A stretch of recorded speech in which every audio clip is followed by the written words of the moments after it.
법화경 제12 제바달다품 1장 성불의 인연을 밝히다. 이때 부처님께서는 여러 보살과 하늘과 사람과 사부대중에게 말씀하시었다. 나는 지난 세상 한량 없는 것 동안에 이 법화경을 구하여 게으른 마음이 없었느니라.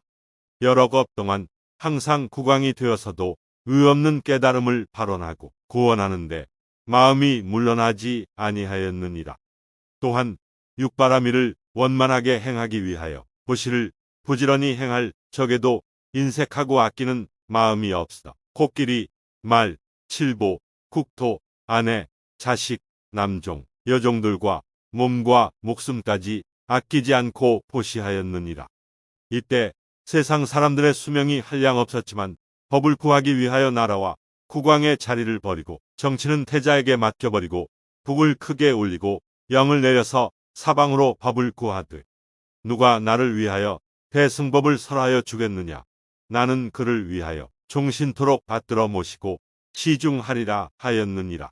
이때 한 선인이 와서 왕에게 말하기를 나에게 대승경전이 있으니 그 이름이 묘법연화경이라. 만일 나의 뜻을 따르면 마땅히 설하여 주겠노라 하였느니라. 왕은 선인의 말을 듣고 뛰듯이 기뻐하며 즉시 선인을 따라가서 모든 것을 시중하는데 과일을 따고 물도 깃고 뗄나무도 해오고 음식도 만들며 또는 몸으로 선인의 앉는 자리가 되어도 몸과 마음이 게으르지 아니하였느니라. 이와 같이 1000년 동안을 받들어 모시었으나 법을 구하기 위한 것이므로 부지런히 정진하고 시중을 잘 들어서 조금도 부족함이 없게 하였느니라. 이때 부처님께서 이 뜻을 거듭하시려고 개성으로 말씀하셨다. 내가 과거 생각하니 대승법을 구하려고 나라왕이 되었지만 오용나게 탐치 않고 대승법을 찾으려고 사방으로 종을 울려 누구 큰 법 가진 이가 나를 위해 설법하면 평생 동안 종이 되어 지성으로 시봉하리. 바로 그때 아사선인 대왕 앞에 말하기를 내가 가진 미묘한 법 거룩하온 가르침은 세상에서 다시 없어 만나보기 힘들도다. 만일 그 법 수행하면 그대 위해 설하리라. 그때 왕은 그 말 듣고 기쁜 마음 크게 내어 그 선인을 따라가서 받들어서 시봉하니 나무하고 나물 캐고 과일 따고 물을 길어 밥을 짓고 빨래하고 쉴 새 없이 공경해도 미묘한 법 뜻을 두니 몸과 마음 가벼워라. 여러 중생 위하여서 부지런히 법구함은 너희 욕심 채우거나 오용락이 아니므로 나라왕이 되어서도 부지런히 이 법 구해 마침내는 성불하여 그대들께 설하노라. 부처님께서 여러 비구들에게 말씀하셨다. 그때 왕은 바로 지금의 나의 몸이요 그때의 선인은 지금의 제바달다이니라. 이 제바달다 선지식 때문에 내가 육바라밀과 자, 비, 희, 사와 32가지 거룩한 몸매와 80가지의 잘생긴 모양과 붉은 황금빛과 10가지 힘과 4가지 두려움 없음과 4가지 교화하는 법과 18가지 함께하지 않는 법과 신통과 도력을 갖추어서 등정각을 이루어 널리 중생을 제도하고 구원하게 되었으니 이것은 모두 제바달다 선지식 때문이니라. 부처님께서는 사부대중에게 말씀하셨다.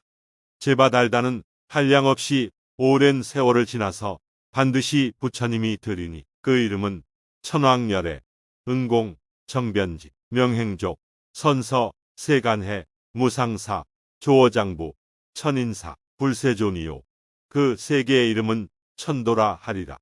그때 천왕 부처님이 20중법을 세상에 계시면서 중생을 위하여 미묘한 법을 말씀하시리니 항하에 모래수같이 많은 중생들이 아라한과를 얻고 또 한량 없는 중생들이 연각의 마음을 내며 다시 항하에 모래수같이 많은 중생들이 위없는 도를 구하려는 마음을 내며 무생인을 얻어서 물러나지 아니하는 경지까지 이르리라. 그때 천왕 부처님께서 열반에 드신 뒤에 바른 정법이 20중법 동안 세상에 머물러 있을 것이며 온몸 전신사리로 칠보탑을 일으켜 세우되 높이는 60유순이요 가로와 세로는 40유순이라. 모든 하늘과 사람들이 여러 가지 꽃과 가루향, 사르는 향, 바르는 향과 의복, 영락, 당번, 번개, 기악과 노래들로 칠보탑에 예배하고 공양하리라.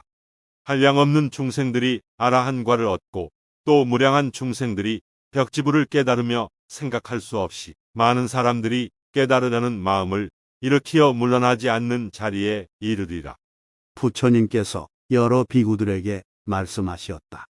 앞으로 오는 세상에 만일 선남자 선여인이 있어 이 묘법 연화경에 제바달다품을 듣고 맑고 깨끗한 마음으로 믿고 공경하여 의심을 내지 않는 사람은 지옥이나 악이나 축생에 떨어지지 아니하고 시방의 부처님 세계에 태어나 그곳에서 이 법화경의 법문을 항상 들을 것이며 만일 인간이나 천상 가운데 태어나면 가장 훌륭하고 미묘한 기쁨과 즐거움을 받을 것이며 또 부처님 앞에 태어나면 연꽃 위에 화생하리라.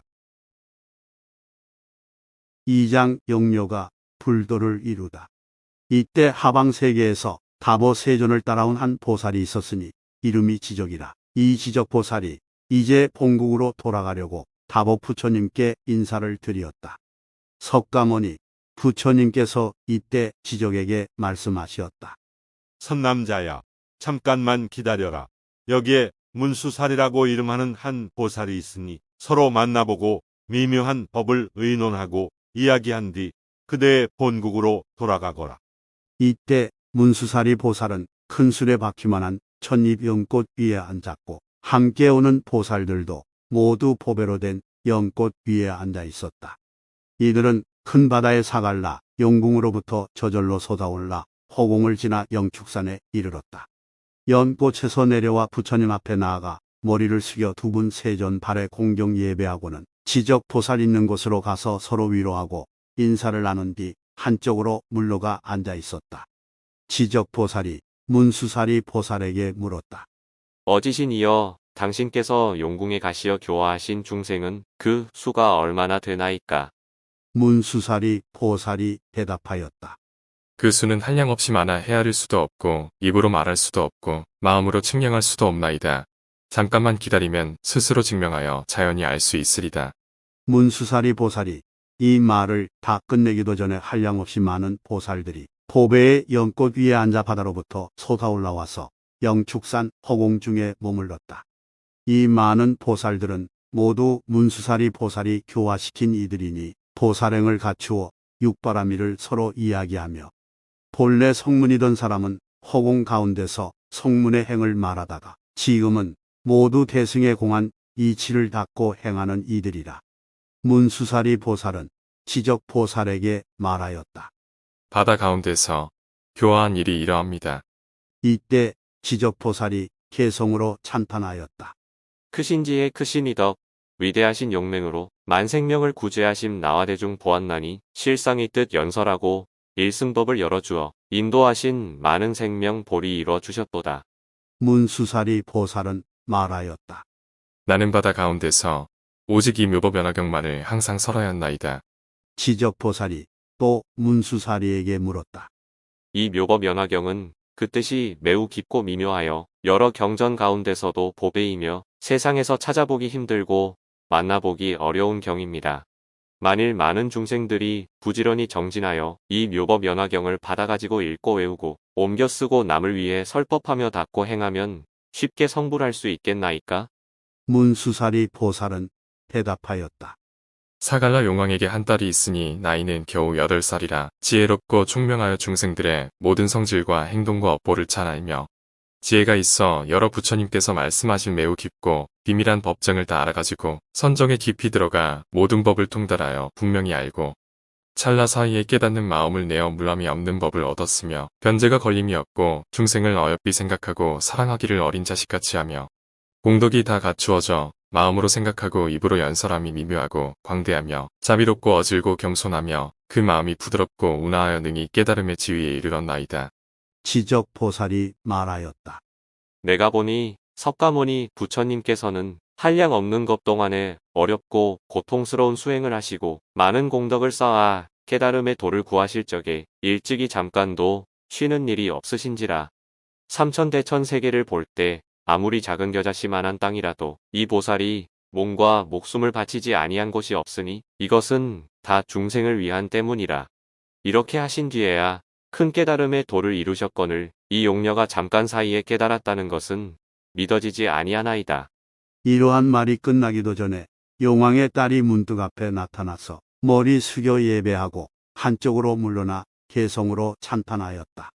죄와 복을 통달하여 시방세계 두루 비친 미묘한 청정법신 30 이상 갖췄으며 80가지 좋은 모양 그 법신을 장엄하니 하늘인간 다 받들고 용과 귀신 공경하네 모든 세간 중생들이 한결같은 마음으로 거룩하고 높은 분을 정성으로 받드나니 깨달음을 이루는 일 부처님만 아시리라. 나도 이제 대승법을 이 세상에 널리 펴서 괴로움에 빠진 중생 모두 건지리다. 이때 사리불이 용녀에게 말하였다. 그대가 오래되지도 않은 사이에 위없는 도를 얻었다고 하는 것은 믿기 어려운 일이다. 왜냐하면 여자의 몸은 때묻고 더러워서 법의 그릇이 아니기 때문이다. 그런데 어떻게 의 없이 높은 깨달음을 얻을 수 있다고 말하는가? 부처님이 되는 길은 멀고 멀어서 한량없는 오랜 겁을 지내면서 부지런히 수행을 쌓고 모든 바람일을 다 갖추고 닦은 뒤에야 이루어지는 것이요. 또 여자의 몸에는 5가지 장애가 있으니 첫째는 범천왕이 되지 못하고 둘째는 재석천왕이 되지 못하고 셋째는 마왕이 되지 못하고 넷째는 전륜성왕이 되지 못하고 다섯째는 부처님이 되지 못하거늘 어떻게 여자의 몸으로 빨리 성불할 수 있다고 하느냐? 이때 용녀에게 한 보배 구슬이 있으니 그 값이 3,000대천세계와 같았다. 이것을 부처님께 바치니 부처님께서 곧 이 보배 구슬을 받으심으로 용녀가 지적보살과 사리불존자에게 말하였다. 내가 지금 보배구슬을 부처님께 받들어 올리니 곧 받으셨거늘 일이 빠르옵니까 빠르지 않습니까? 이에 지적보살과 사리불이 대답하였다. 참으로 빠르도다. 용녀가 말하였다. 당신들은 신통력으로 나의 성불하는 것을 보십시오. 그보다 훨씬 더 빠를 것입니다. 그때 모인 대중들이 용녀를 바라보니 잠깐 사이에 남자로 변하여 보살행을 갖추고 곧 남방 무구세계로 가서 포배로운 연꽃에 앉아 높고 바른 깨달음을 이루었다. 그리고는 32가지의 아름다운 몸매와 80가지 잘생긴 모양을 갖추고 시방세계의 모든 중생을 위하여 미묘한 법을 연설하였다. 이때 사바세계의 보살, 성문과 하늘, 용의 팔부와 사람과 사람 아닌 이들이 용녀가 성불하여 그때 모인 사람과 하늘을 위하여 설법하는 것을 멀리서 보고 마음이 크게 기뻐서 모두들 멀리서 공경하고 예배하였다. 또 한량없는 중생들은 법을 듣고 깨달아 물러나지 않는 경지를 얻고 또 수많은 중생들이 성불 수기를 받으니 청정한 무구세계가 6가지로 흔들리고 움직였다. 사바세계의 3,000대중은 물러나지 않는 지위에 머물러 있으며 또 3,000대중은 깨달음의 마음을 내어 성불 수기를 받았다. 지적보살과 사리불과 이곳에 모인 모든 대중들이 아무 말 없이 믿고 받아들였다. 제바달다풍 끝. 성불하십시오.